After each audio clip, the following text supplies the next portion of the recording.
ஒரு நடிகை நாடாள கூடாதுன்னு அதே நடிகர்களை வச்சு பிரச்சாரன்ற பேர்ல கேவலப்படுத்துறீங்க.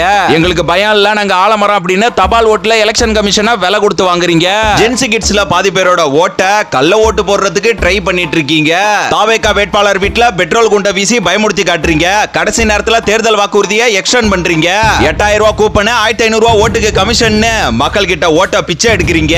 மக்கள் பிரச்சனையா துளி கூட கண்டுக்க மாட்டீங்க.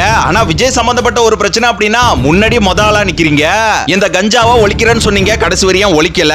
இந்த டாஸ்மார்க்க பர்மனண்டா இல்ல டெம்பரரியாவது க்ளோஸ் பண்ணலாம், அதற்கான ஸ்டெப்பும் எடுக்கல. இதெல்லாம் தாண்டி நீட்டா ஒழிச்சிருவோம் கிழிச்சிருவோன்னு நம்மளால முடியாத ஒரு விஷயத்தை வாக்குறுதியா கொடுத்தீங்க.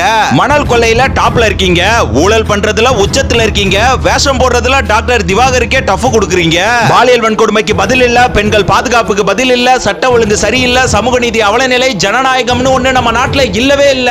இப்படி ஒரு திருட்டு திராவிட ஆட்சியை மீண்டும் கொண்டு வர நினைக்கிற சில முட்டாள் மக்களை திட்டி தீக்கிறதுக்கும் வார்த்தையே இல்ல. ஒருத்தன் தப்பு பண்றான்னு தெரிஞ்சு அவனை ஆதரிக்கிறாங்களே, முதல்ல இந்த மக்கள் தான் முக்கிய குற்றவாளிகள். அடுத்த 5 வருஷம் செத்து சாவுங்கடா. இயற்கை வளம் பாதிக்கப்பட்ட அவனுங்க கண்டுக்கவே மாட்டானுங்க, ஏன்னா பண்றதே அவனுங்க தானே. நிலத்தடி நீர் எவ்வளவு அடிக்க போனா அவனுங்களுக்கு என்ன? மக்கள் விரோத ஆட்சி நடத்துற ஸ்டாலின் அவர்களோட ஆட்சி வந்து மீண்டும் தொடர்ந்தால் பாரபட்சம் இல்லாம இந்த பாலியல் வன்கொடுமை தொடர்ந்து நடந்துட்டே இருக்கும். காமராஜர் காலத்திலிருந்து இன்னைக்கு வரைக்கும் இந்த மக்களை முட்டாளாவே வச்சிருக்கானுங்க. இப்பவும் சொல்ற மக்களே ஒண்ணு கெட்டு போகல.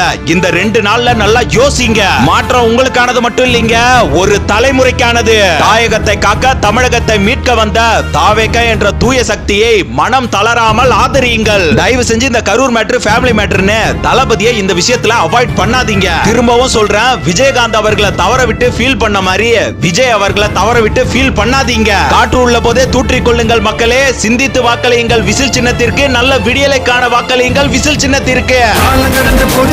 கவலைப்பட்டு எங்காதே கனவு ஜெயிக்க வேண்டும்.